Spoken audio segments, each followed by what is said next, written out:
All right, 3, 2, 1. Hey, this is Grant Arthur with Grant's Rock Warehouse, and today we have an episode with Todd Evans, my co-pilot once again. Today we're going to talk about the band Let's Active. Let's Active was a band from Winston-Salem, North Carolina, formed in 1981. It consisted of Faye Hunter on bass, Mitch Easter on guitar, and he wrote all the songs and everything, and drummer Sarah Romweber. I knew I'd butcher that. Right? But both Faye and Sarah passed away, unfortunately.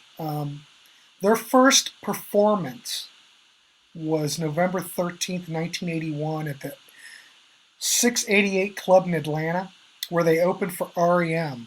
Now, if you don't know anything about Mitch Easter is a producer. He owns a studio in North Carolina, but he used to own the drive-in studio, which was in his parents' house, like in the garage.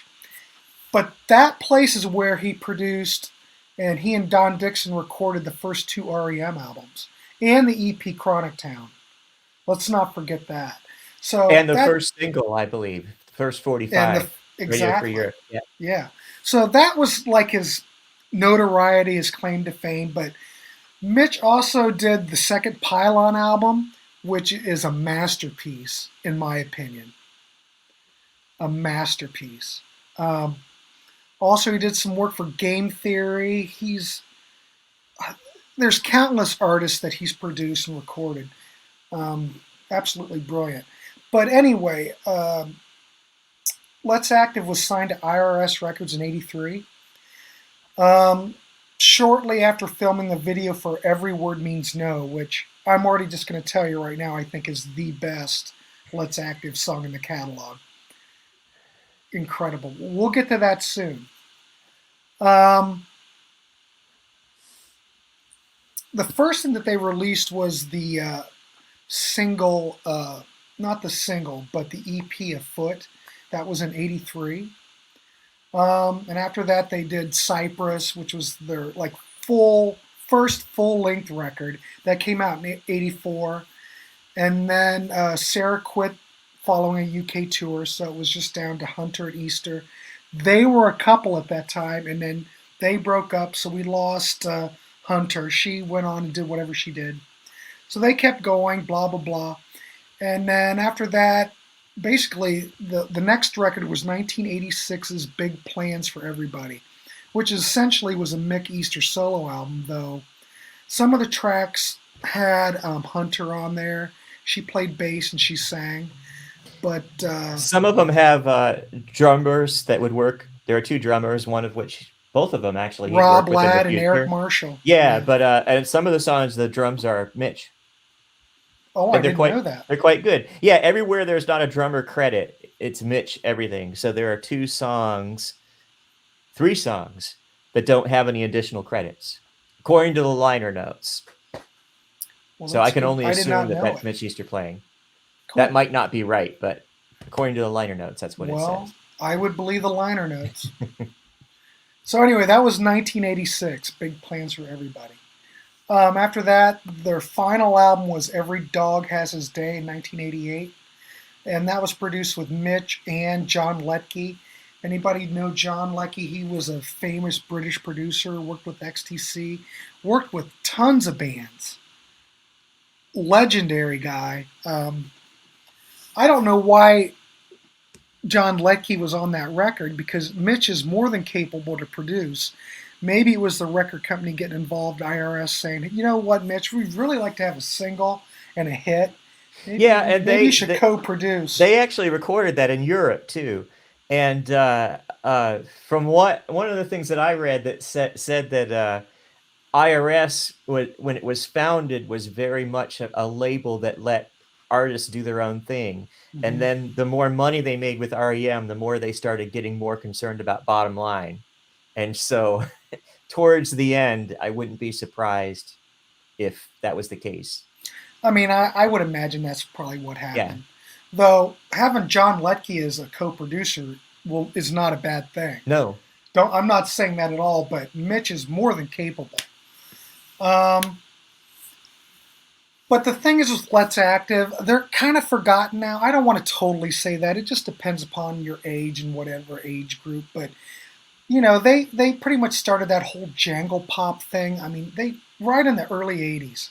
Um, but probably I would say Mitch Easter had much more success being a producer because, like I said, REM, the Bongos, Pylon, Game Theory. I don't know if anybody's familiar with Game Theory, but those Game Theory albums are just absolutely wonderful. I'm way behind on those. I used to have one or two of them, but I would, there's a lot more than that. yeah, I've got, gosh, I don't know, but the one record Lolita is a great record. Oh my gosh, and not very many people know about it.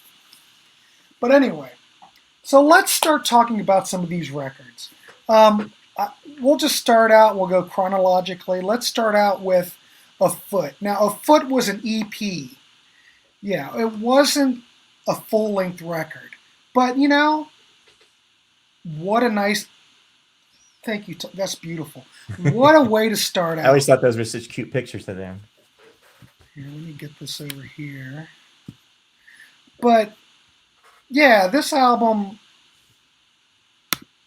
Let me get the graphic up. There it is. What did I say? What was this? 1981. 83. 83. All right, that's right. They first played their first gig with REM in 81, but so this is 83. But what can I say? It's great record. There's 6 tracks on it.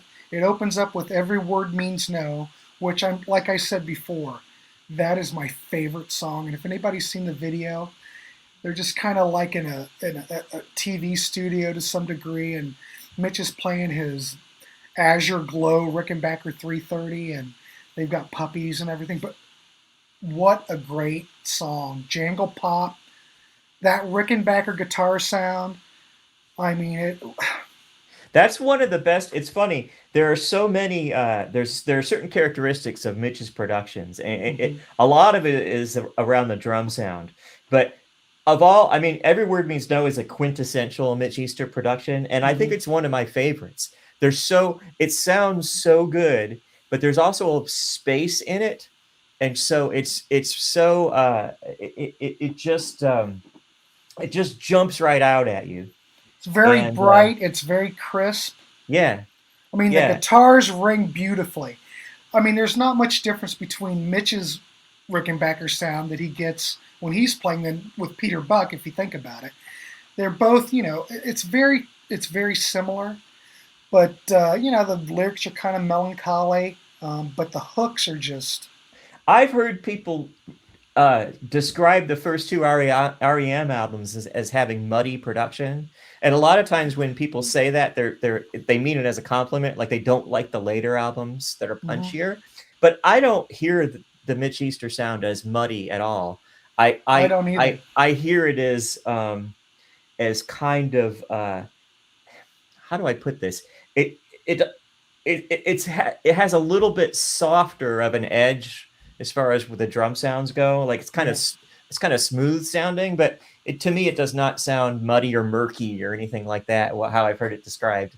I I don't don't. I I don't don't think see that that either. The yeah. Game Theory albums are very similar to the Lex Active albums. I'm And not saying that the bands are similar, but that type of production. some of that might have something to do with Don Dixon, who was his co-producer when they did Right. the REM albums, because he's also done Guadalcanal Diary, and the Guadalcanal Diary album that Yeah. he did have a similar sound. So Yeah, because isn't Don Dixon more of an engineer, though? yeah, Yeah. yeah, But I mean, he and Mitch did a lot of productions together. yeah. And Every Word Means No is actually in an episode of Friends. I didn't know that. Yeah, Really? yeah, I'll be damned. I did not know that. yeah. But this whole EP, I think, is, well, considering what came after, this is, like you said, it's very open, it's crisp, it's bright. All the songs are pretty straightforward. If you like early 80s jangle pop, I guess, or like that LA type of thing, like the 3 o'clock, or Yeah. that type of early '80s kind of this one's not psychedelic. I don't want to mean that, but '60s influence I know what pop. you mean. Yeah. I mean, I'd say that this EP is worth having. Now, the other thing is it's not that easy to find the EP. I mean, IRS eventually, when they were being distributed by A&M, put out a twofer of A Foot in Cyprus together. Now, A Foot's never been released on a CD by itself, I don't think. For whatever reason, I see, well, it's probably because I live in Atlanta, but I see A Foot in used record stores Do you? more That's than probably why. more than you'd think you would. But it's probably a local thing. Well, here's this record. I thought I had A Foot sitting around, but now I don't see it. But yeah, but there was a day where you'd find those. Like every dog has its day. I got for $3.50, and I did find A Foot in the bin for $1. But I haven't seen any of those records in a long time. But don't think about this, Todd. This EP didn't sell for No. anything. No. And I don't really recall. I'm sure it probably got some MTV play, but me personally, I don't remember Every Word Means No showing up on MTV. If it did, it probably showed up late in the Right. evening or something. Right. But it is a wonderful track. Well, yeah, and the whole EP, I really the other track that I think is the really standout one is Room with a View. Oh And yeah. I really feel like the for what it is and for a band that's a new band, it's very the arrangements are really clever. There's a lot going on. Mm-hmm. And the use of the keyboard is pretty subtle, but it's also pretty creative. And so yeah, when I go back to this, it always surprises me how they came out of the gate pretty much fully formed. And this CD, what the last track is Ladder of Men. This has a bonus track on it. Leader of Men. Leader of Men, sorry. Yeah. To Use is the bonus track. And I'm not exactly sure what the deal is with that. I don't know if that's from the sessions of A Foot or Cyprus or what. But if you could pick this up, I know Collector's Choice put out a reissue of this. It might be cheaper than the IRS A&M CD, but that's what I've got. I can't remember how much I paid for that. Oh, I thought that only came out as a Collector's Choice. No, Wow. this is the IRS CD. Okay. Here, here's the back. Wow. See, IRS. Yeah, and I don't think this was out for very long. This isn't a cutout or anything, but I don't know. It's great. I figured if I was going to get it, I'll get the IRS version, but I think the Collector's Choice CD is a clone of this. Yeah, Collector's Choice was not heavy-handed with remasters. If they put something out, it was usually just the same. Yeah, they just cloned it off whatever easier was packaging. Out. Yeah. Well, I mean, if I was probably going to rate this record, I'm not saying that any of the Let's Active albums are 5-star records. They're all very enjoyable, and I think as time has went on, even though we haven't discussed the other records yet, but I really do like the EP quite a bit. I would give it a solid 4 out of 5. I mean, there's always improvement. I mean, I do have my favorite Let's Active album. It's not this, but I don't think there's a. I mean, you haven't listened to Cyprus for a long time. We'll get to Cyprus, but I think Cyprus does hold up. When I was reviewing it this past week, I like it too. I don't know. I like all of it, to be quite honest. Mitch has he has a gift for melody. He writes great songs, but he also makes strange choices as far as where melody lines go. Like the way phrases and verses end. They sometimes end in a kind of unconventional way, or where they go is kind of unconventional, which is cool. But it also, I think, may have held them back in that, maybe it was a little bit much for people to wrap their brains around. Well, his guitar parts are a little bit unconventional too. Hmm. People never mention this, but if you really listen and dissect his guitar parts, he's really a really good player.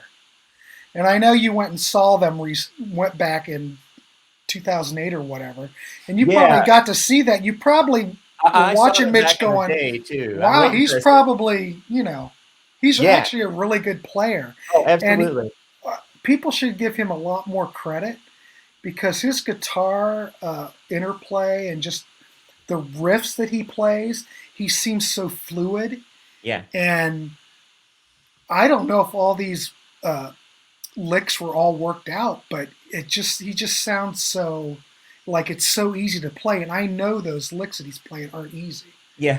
but Yeah. a great player. I just I, want to s- give I him some saw them a props. lot during this era, so I'll wait till we get to this album to really talk about Okay. that. But I've seen a bunch of performances of theirs. So since we're about ready to go to Cyprus, just in general, what would you rate this out of 5? I'd probably say 4 too, Yeah. 4 as well. I mean, it is a great way to start off this band. And what it sounds like has a lot to do with it for me. I just love the Yes, way it sounds. yes. There's a Contrarian episode coming up too about that. Oh, is there? Are you proposing one now, or is there really No, one no, coming? there is one coming up. Just to, is it what's more important, production or the Oh, okay, yeah, yeah, songs? yeah. Well, I think production has a lot to do with it. I do too. So the next record, like I said, the original CD that was released has a foot and Cyprus together as a twofer. Brilliant idea. Thank goodness we have a foot as a digital copy. Cyprus was the first full length record that came out. But this record, for me, it's a little bit deeper. Uh, I don't think it's as immediate as a foot. There I seems to agree be a with that. lot more production. It's denser. Um, there's a lot more going on Cyprus than there is on the EP. Some of it almost sounds psychedelic. I'm not going to say that it's a psychedelic record. It's It's not. more psychedelic than the EP is. It's a little more in that direction. I But I agree with. mean, it's not like listening to uh, Strawberry Alarm Clock or anything like that. I'd Right. say that they're like psychedelic influences. Let's say that. Well, and it's got some atmospheric things on it too, which is good Atmospheric, and well. Yeah. perfect. That's exactly So that's what the I'm first trying to time get you at. hear that from them. Right. But there are some great tracks on here. Of course, I mean this would probably be on a best of, but Waters Part, excellent. And of course Blue Line, which is just a classic. And that's a Blue Line is a remake. favorite of mine. Yeah. Um, but what a great remake. The thing is with Let's Active, they make that song their own. It's very fresh sounding. Obviously, Whose that song is would be the that? single off of that. I can't remember who did that. It's a fairly unknown. I used to know. I I have didn't a write it vinyl down, copy coming, but it's not here yet. So I have but owned a vinyl copy in my past. it's but this record's very multi-dimensional. It's much more elaborate than what came before. Listening to it with Um, fresh ears, I like it better than I used to. mhm. I used to think that the EP was better. Um, I still probably do think the EP is better, but one of the things that I've always thought about Cypress, and I think it's still true, is that there aren't that many. You mentioned Blue Line, and Yeah. you said Waters Part, but I think Easy Does is more so. But it doesn't seem to have a lot of tracks that really stand out. Like No, it you can takes a listen to lot it and you, more. you may want to listen to it again, but you don't go, oh, I want to listen to track 4 again. Right. They don't stand out as much. It's not as accessible as a foot, but I think the more you listen to it, the more that it seeps in. And And what after a while, you start going, yeah, yeah, Yeah, yeah. and one of the things I noticed about it is that the CD version has a bonus track called Grayscale, and when I've been listening to it the past couple of the days, that one stood out. Yeah, yeah, And Grayscale's and on and here. then it took me a while to figure out that that's not on Cyprus, it's not on the album, it was a bonus track that was on that CD.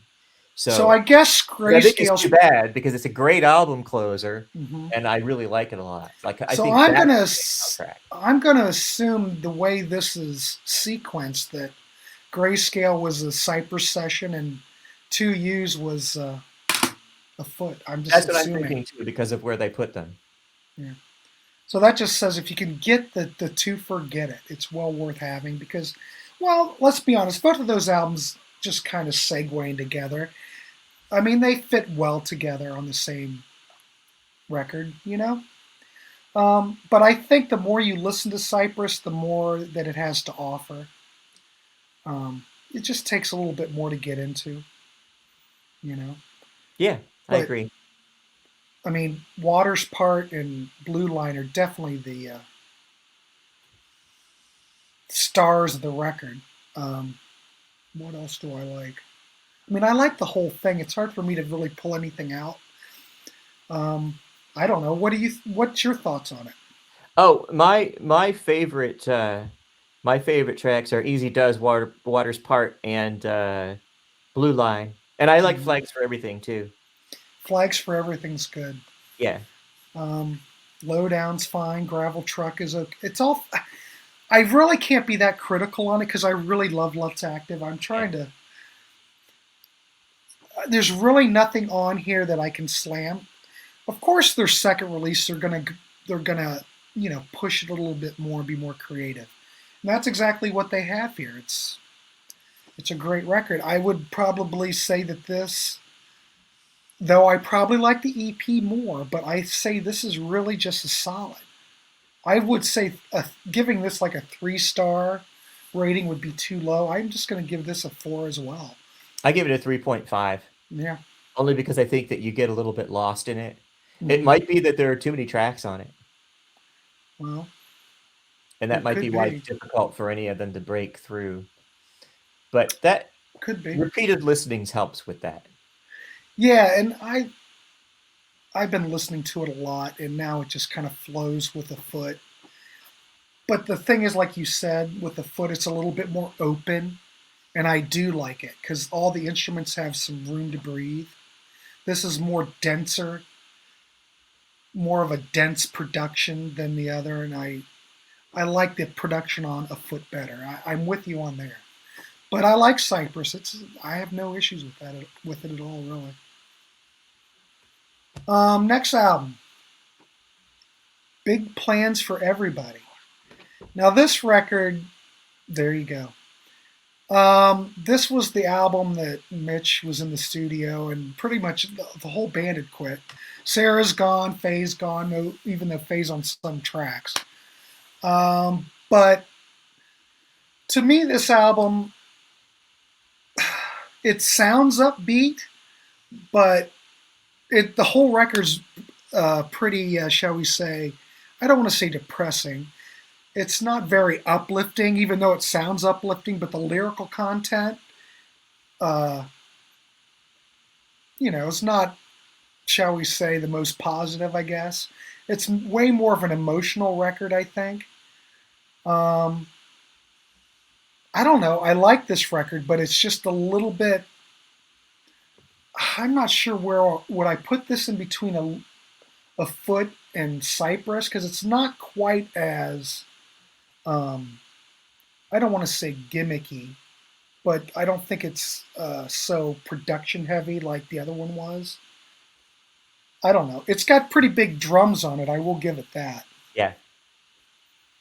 I like this record. This isn't my go-to Let's Active album. Back in the day, though, it did get like really poor reviews.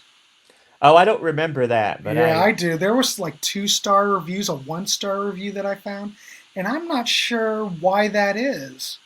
Maybe just because it's a little bit more downcast than the happy-go-lucky stuff from the previous records. I don't know.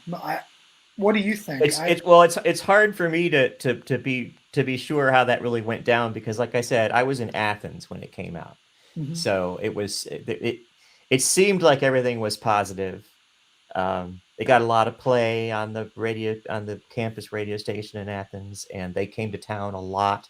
But this is my favorite Let's Active album, and me and my friends, when we heard this, we already liked the band, but when we heard In Little Ways, we just went, "What happened to Let's Active?"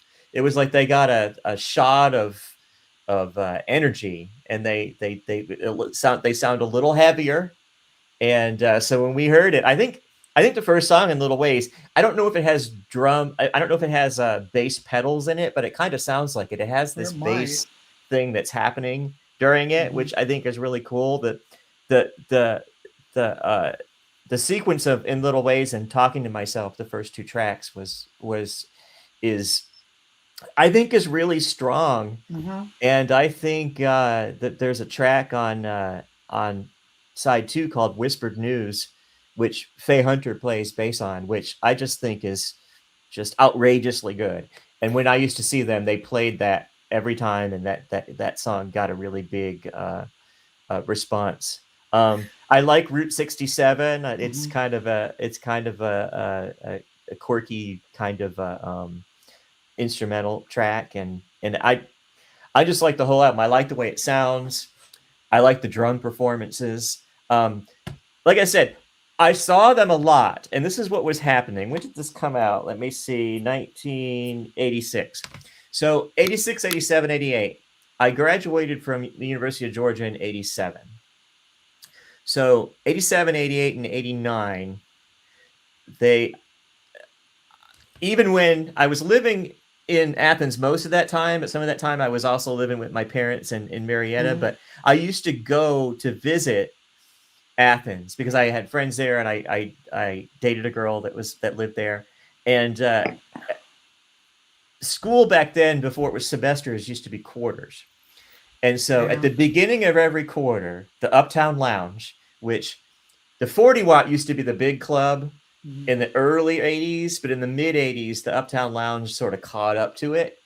And the Uptown Lounge was a bigger space. So the Uptown Lounge at the beginning of every quarter, I think it was Tuesday, Wednesday, and Thursday, because Friday and Saturday they would sometimes have bands that were a little bigger.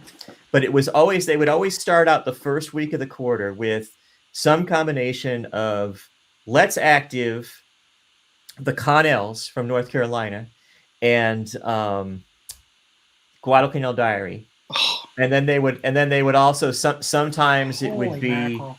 sometimes it would be Driving and Crying. Sometimes, it would they'd mix it up a little bit. But sometimes it would be Dream So Real. And that's usually, those are the bands that used to play on Friday and Saturday night. But How but then envious of I am of you. we used to Just to go like be. on a Oh, Tuesday night to go see Let's Active, and in Athens it was packed. yeah. And so the band, they were playing these songs a lot. They were, I also saw them into the next album, so they were also playing those songs as well.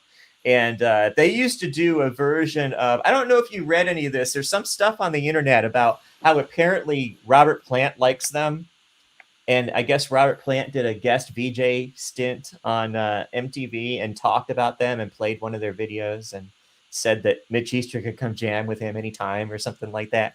Yeah, But I've seen that. but apparently they knew each other.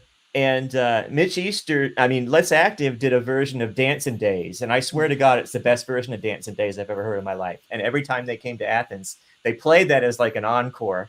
Mhm. And I'm still spoiled by it. I still think that's the best version. Unfortunately, they never recorded it. But so at this time, the band that I saw is the band that basically made Every Dog Has His Day. So it was Mitch Easter, Angie Carlson on keyboards and guitar, and they had Angie Carlson was the new female voice, which we should really talk about her on the next album, because she sings on the next album. Mhm. But they had a keyboard, but she didn't play the keyboard all the time. It was just there. She was mainly guitarist, and then Eric Marshall on drums and John Heems on bass. And so that was the band that I saw probably a dozen times. And and it was between when this album came out and when the next album came out. So Todd, I just outrageously good performances. I just hate you. I just hate you. Just the fact that you were down there with all those great bands on a Tuesday or a Wednesday night for $5 cover. Yeah. No drink minimum. So I didn't drink, so I just went to the show, paid my $5, and Mike Mills would come in, and people who lived in Athens would always want to come, and other musicians would always want to come and see Let's Active. So yeah, it was a lot of fun. And the thing about it is that I do a lot of photography now, and I did back then too, but for whatever reason, I never brought a camera to any of those shows. So I don't have any photos of those days. It's like when I was with Cheap Trick that one time. I didn't have a camera either, and it didn't even pop into my head. Yeah. But it wasn't back then. It wasn't quite as easy. Now you always have your phone with you or whatever. Right. But then, I know what you're talking about. But the other thing I wanted to say before we go to the next record, Faye Hunter, her bass sound and her technique, she's very distinct. I love the way she plays bass on those other Let's Active albums. I love it. She's just, you can instantly tell who it is. And I don't think she gets enough credit either. Nope. Not only is Mitch just a great player, but man, she was a great bass player. Let's say the original Let's Active band, that combination of those three was just absolutely magical, I think. Just one of those situations where everything worked well together.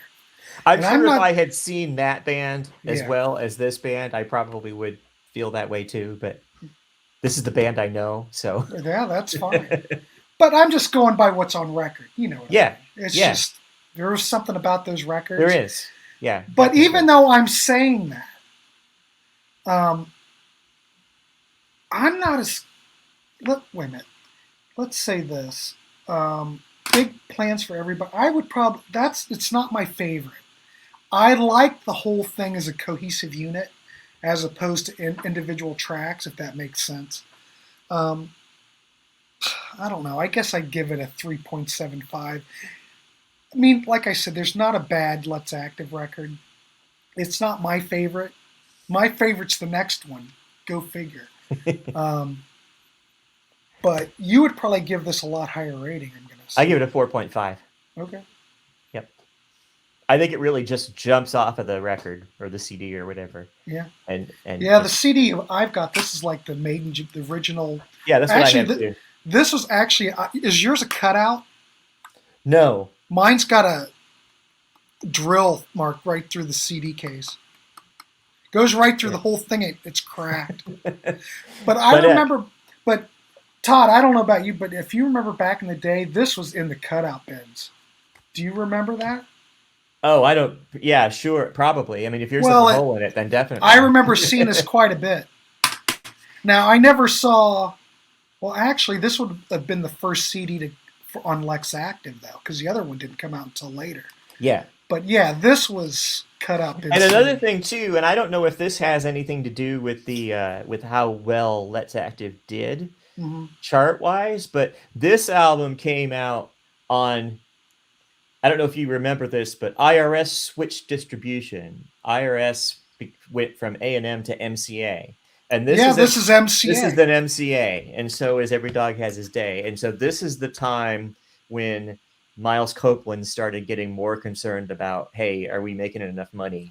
Because this CD reminds me of REM Document. Yeah. Yeah. Yep. Same It's here. like the same layout and everything. Yeah. So it's it's obviously MCA. All right. So you said 4.5 on that. I said 4.5, yeah. 4, okay. Perfect. All right, so we got the next record, which I'm going to say right now is my favorite record. I think this record is... I'd probably give this one 5 stars. I'm going to give this 5 stars. This was the record, Every Dog Has His Day was the album that was co-produced with John Letke. British producer, did work with XTC. did the Dukes of Stratosphere, did U2, Go To, did all that stuff. But he did tons of other things, but they're not coming to my head right at the moment. But the thing about this record is that the guitars are just blazing on this record. Licks galore. It's a lot harder record than the previous Let's Active albums. You get vocals with Angie and Angie Carlson. Is that her name? Carlson. Yeah, right? yeah, Angie Carlson. I love her vocals. Yeah, me too. And you saw her live, so she probably was great then. She was great. She was great. And I can remember, of course, this is pre-internet, so there's no way to look up who's who. So there was some confusion because Let's Active on stage, there's a girl. Is that right? Is that Faye? Is that, oh, that's somebody else named Angie? But both of them have great voices, but I love Angie's voice. The song on Every Dog Has His Day, Horizon, is one of those. There are always a few songs that you still get in your head sometimes. This whole record's in my head. That's one of them. Horizon will get in my head, and I might not have listened to it for a year, and the whole thing will get stuck in my head and it'll stay there for days. So that's one of my favorite songs of theirs, of all of their songs. In fact, side one on this record is perfect. Every Dog Has His Day, Horizon Sweepstakes Winner, which is kind of Beatlesque in a certain degree. Orpheus and Hades Lounge, Mr. Fool. Oh, Angie does a wonderful job on that. Yeah. And Too Bad is one of the And Too Bad is one of the songs that they played every time I saw them. They played. Oh, really? They got a huge response. Yeah, it's kind of a simpler song, and everybody would get all. But you were mentioning how a lot of these Let's Active songs are kind of. I don't want to. What was the word? Not unorthodox, but. They're unusually kind structured. Of eccentric. Yeah. Eccentric to some degree, I guess. But they're still they're strong with pop melodies, emotional lyrics. This record, the only flaw that I have with this record is that the drums kind of bother me a bit. But as I listen to it, and the songs are so strong on here, that it doesn't bother me. Because, the drums have more effects on them than the previous records. But it's 1988. Right. This is what you're going to get in 1988. But you know what? When that record came out, it didn't seem it didn't make that impression on me. When I heard it, I didn't think, oh, it's a lot heavier, and I didn't think, oh, the drums sound different. Not in '88. You're not going to think it was enough like this one. Mm-hmm. And part of that reason is that when I would go see them, they'd play songs from this and they'd play songs from Every Dog Has His Day, and they were all mixed up. And so to me, in my head, they all seemed more consistent because I'd heard the live version. So I never thought Every Dog Has His Day had like production flaws. No, it doesn't. Examining it is now, it is a product of his time. It is. Let's just leave it at that. It is. But there are way. It was not recorded at drive-in. No, there are way worse productions in this era. This I can still handle. Let's leave it at that. Yeah. But I love this record. Me personally, when I first bought it, in fact, I remember the day I bought it, it was in the long box. Mm-hmm. And I can't remember. I remember where I bought, do I remember? Might have been like at Record and Tape Outlet or something, which is a defunct record store that used to be like a mini chain in Columbus. But I remember getting it open. Why do I remember this? Opening up the box, taking it out and playing it. And instantly, once Every Dog Has His Day hit, and Horizon, Sweepstakes Winner, I was just totally taken by this record. Like I said, I think all the songs are top-notch. It's classic Mitch Easter, and it's Mitch Easter at the top of his game as far as songwriting, I think. I mean, to me, this is a 5-star record. This is my second favorite after Big Plans, and I give it did you rate it yet? You said 5. Okay. I would have to give a 5. I gave it a 4.25 just because I don't want to rate it as high as as the one before it. But yeah. And I'm not sure what the reviews were for this. I didn't take down any of those notes.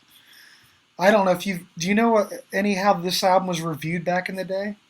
No, I took a note of it when I was looking at it on you know how Wikipedia has Mm-hmm. kind of a recap of how some of the big magazines rated things, and but I think that it might have gotten slightly better reviews than Big Plans. Yeah, because like But I said, I remember when Big Plans. It didn't. I'm not trying to dog it or anything, but it didn't. You know what I mean. yeah, I think the Big Plans probably is looked back more favorable now than at the time.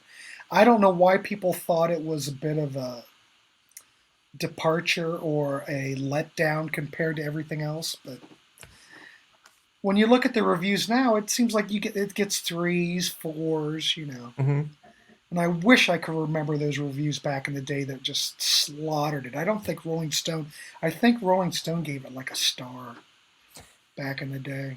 that was with the days that you think I hate Rolling Stone now. Back then, I despised Rolling Stone. Yeah. So I'm I pretty know sure we I always I throw out didn't the read Rolling it on Stone purpose. record guide just for the hell of it, but Right. a lot of it's just funny because some of the stuff that they put in there, they just absolutely butcher stuff. I don't think they like music. I don't think they like music, but they didn't like this record. No, they didn't like Big Plans. This Uh-huh. record, Every Dog Has His Day, got reviewed better. I do know that for a fact. But yeah, I give this a 5 star. Me personally, I love this record, and I always have. Like I said, when I first heard it, it immediately grabbed me. I don't know, like it. And Yeah, me too. unfortunately, that was the last record.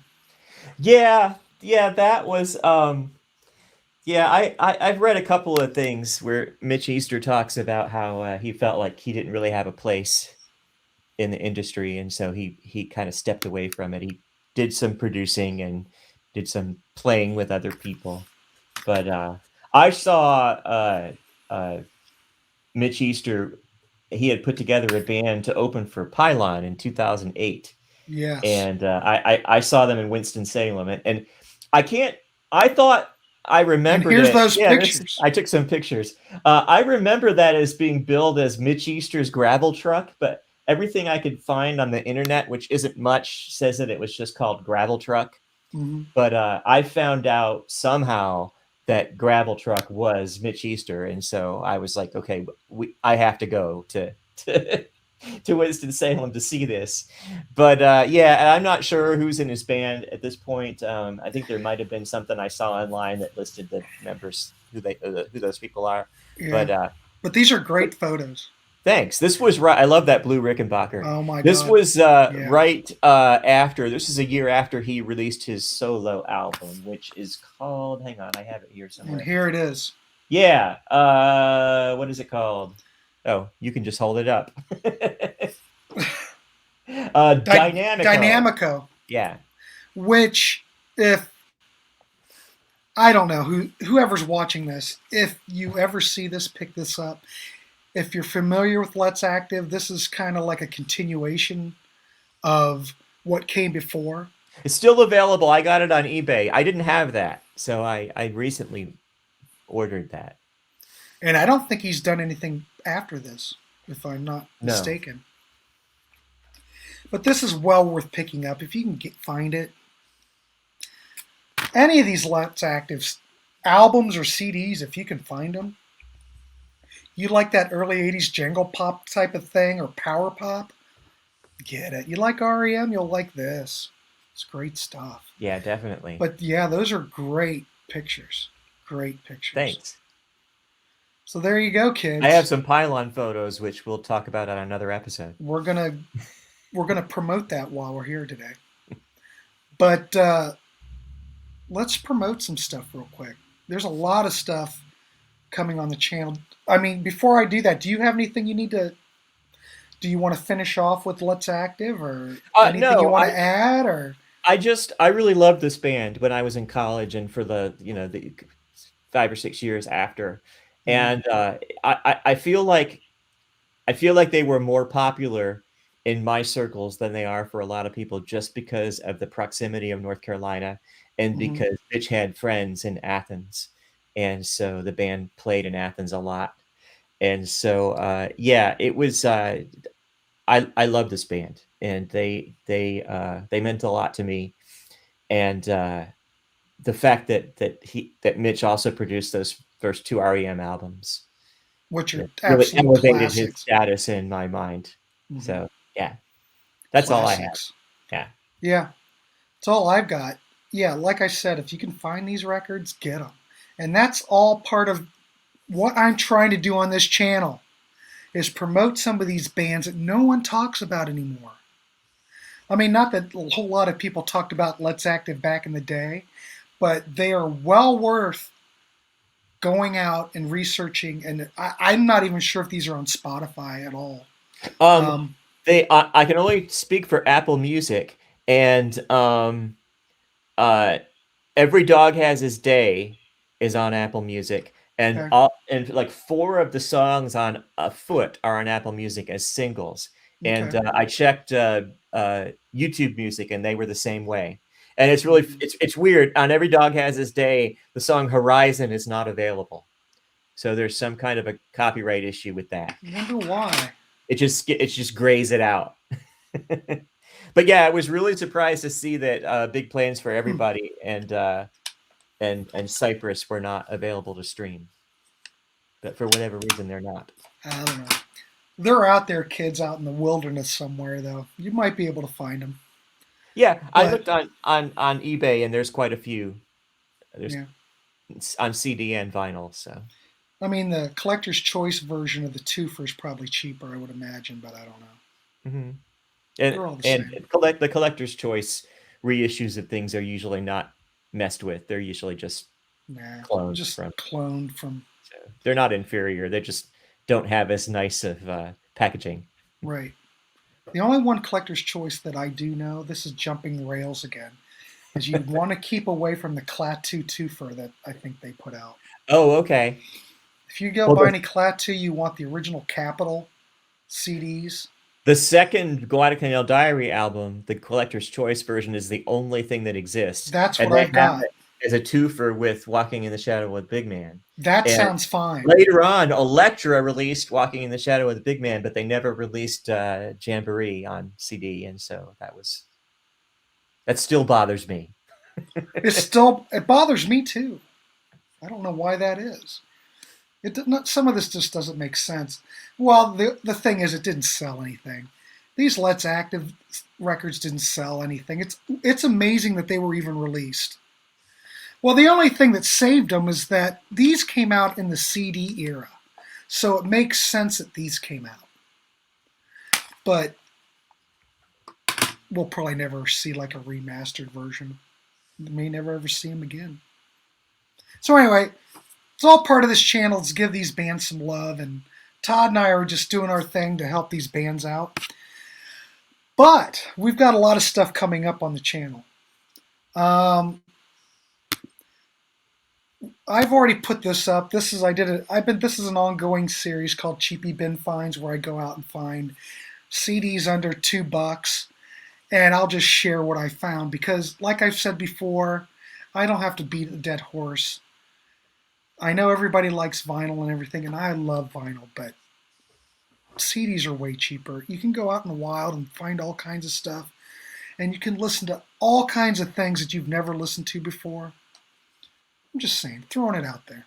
The Yeah, other one of the thing, things that's fun about CD collecting is that you can go into an antique store or a flea market, and somebody might have like 7 CDs, but right? there might be something good in there. You You know, never know, you never and know. that's what the thrill of the hunt's about. Yeah. Oh, tomorrow we have a record show in Columbus. Oh. Now talk about thrill of the hunt. That's full tilt. You know what I mean? I do. I love record shows, and we're like heading into the. I think usually when we have record shows in Ohio, they're all kind of grouped in different sections of the state. So you might have one weekend, then you'll have another one another weekend. So we're right in there. June's a good month for that. Yeah. Well, anyway, more stuff coming up on the channel. We're going to start the Friday night chat series. I figured, why not just get people together and have a topic and throw it out there, and whoever gets on, and whoever doesn't get on, doesn't get on. But we'll open this up to the public, and who's ever watching and wants to join into the discussion, feel free. So it's going to be an upcoming live stream on June 17th at 8 p.m. right now, but Todd and I are also doing something that night, so it might be bumped to 8:30, but right now we're going to go with 8. I think 8 will be okay. So the topic is records you spent way more money on than you'd like to admit. And like I've said, we've all been there. We've all put cash down on something that you really wanted really badly, and you thought, oh crap, should I spend the money on this? Well, tonight, on the 17th, that's the night for you to confess your sins. So we're going to open it up. It's going to stream live on YouTube and Facebook, so you can go on both platforms and make comments. And then we'll have the panel, and we will interact, and we will all just have a big discussion. I've got some Rush albums to talk about that night. Yeah. I think this is really going to be fun. And just to let everyone know, this is something I'm going to do every 2 weeks. I mean, we've done chats before, but this is the official maiden voyage. So it'll happen every 2 weeks unless there's a tornado. So that'll be on the 17th. Also, coming up is, this has now become a series, but April Wine, we're doing a show on April Wine where we're going to have a panel discussion. And we are looking at First Glance and Power Play. The last show we did, we looked at Harder, Faster, and Nature of the Beast. The only reason I did that was because I always look at Harder, Faster, Nature of the Beast as kind of the best of that era. So this time we're going to look at First Glance and Power Play, and then the one after that's going to be Animal Grace and Walk Through Fire. So this will be good. I love both of these records. I don't love them as much as the other, but when Power Play was out when I was in high school, I played the crap out of it. I don't have any April Wine albums, and for no good reason. I have no excuse. It's just one of those things. I just never picked one up. Well, you know, they don't get so much love now, but, you know, when I saw them when I was 13, it made such an impression on me. They were so good. They were so tight. And the musicianship, they were such a great band. Yeah. So, you know, there you go. That's coming up. That'll probably be out. Well, we're recording that next week, so that'll probably be out next week sometime. Other thing we've got coming up is Ryan Gavalier and I are doing a show on Cheap Trick. We're going to be looking at Cheap Trick in Color and the first album, and we're going to go through the entire catalog. That'll probably take us, God knows how long that'll take us, but we'll be looking at that. The only other one more thing is last night we streamed this episode 17. We streamed this live. I thought this would probably go an hour, but we had a great panel on last night. So we were talking about the second British invasion. Everybody knows about the first British invasion, the Who, the Hollies, the Beatles, the Rolling Stones, Dave Clark 5. This is the second British invasion from the 80s. So Flock of Seagulls, Howard Jones, Duran Duran, Thompson Twins, OMD. This has to be one of my favorite discussions we've had so far, other than what we've just done here tonight with Let's Active. But I would have to say that this was some of the best 2 hours, and I highly recommend it if you like this era in MTV and early 80s pop music, because literally this was a great era. Break it up, watch the whole thing. It's up there live. Leave a comment. Let us know what you think about our picks, and just I'd love to hear what you have to say, because I love this era. I know Todd loves this era. It was a great discussion. Definitely. I'm so glad we did it, and I could see us doing a part 2, but we'll do, who knows, maybe someday. The only other thing Todd and I have planned, well, Todd and I have a lot of stuff planned. Our we've got our Matthew Sweet series that we've been doing. We'll be doing that. We do an episode a month, and we're going through his catalog. That's coming up. But what's coming up next week is really a special event. Next week, I'm giving Todd the ball on this one, and he's going to run this interview with Vanessa Bisco-Hay from Pylon. She was the lead singer in the band. This is a very influential Athens band, contemporaries of REM, B-52s, Love Tractor. Give me someone else, Todd. Who else was down there at that time? You hit the major ones. I hit the major one, but this is the band. Pylon was early, so Yeah.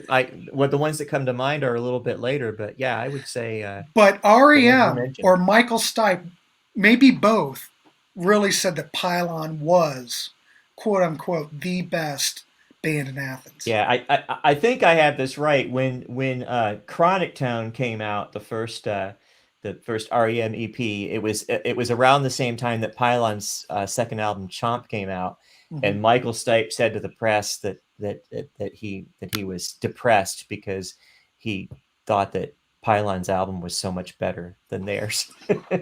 Well, so, and I always remembered that, and I always you don't have the box set handy, do you? I do. Hang on. Okay, good. I just have to get up.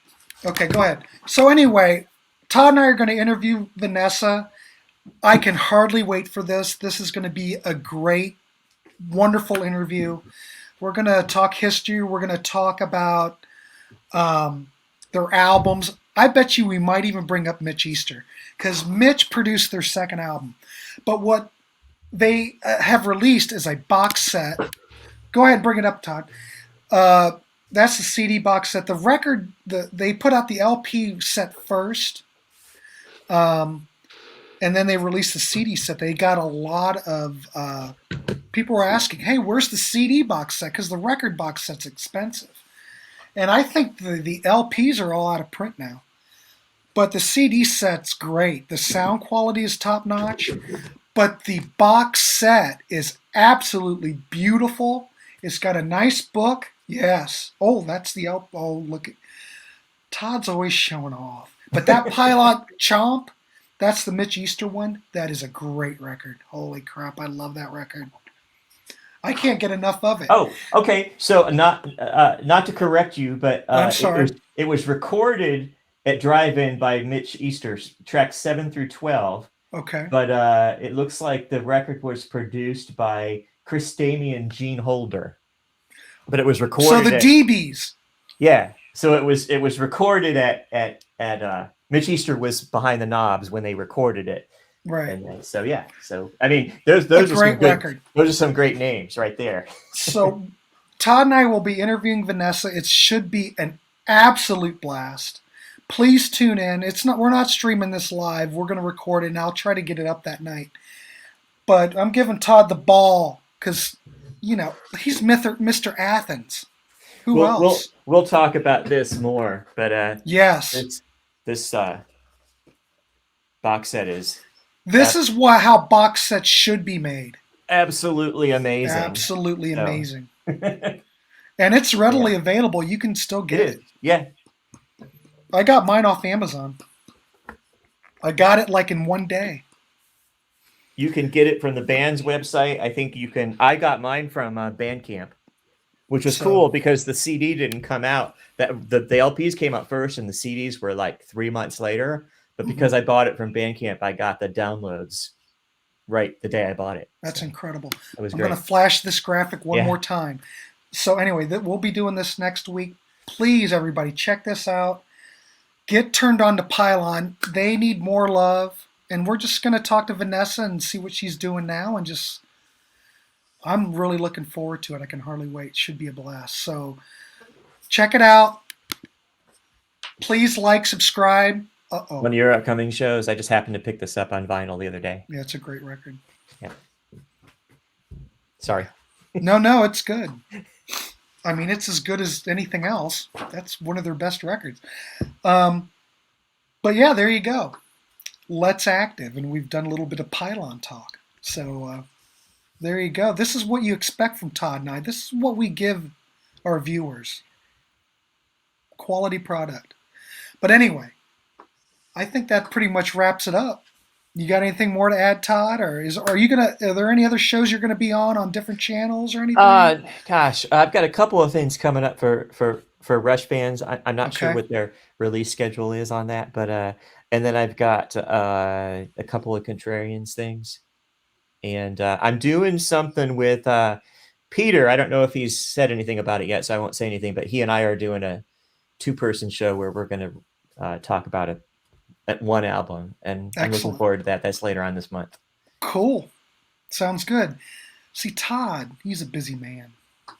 Busy man. There's so many shows going on right now, it's hard to keep track. I think But I've got them all in the calendar now.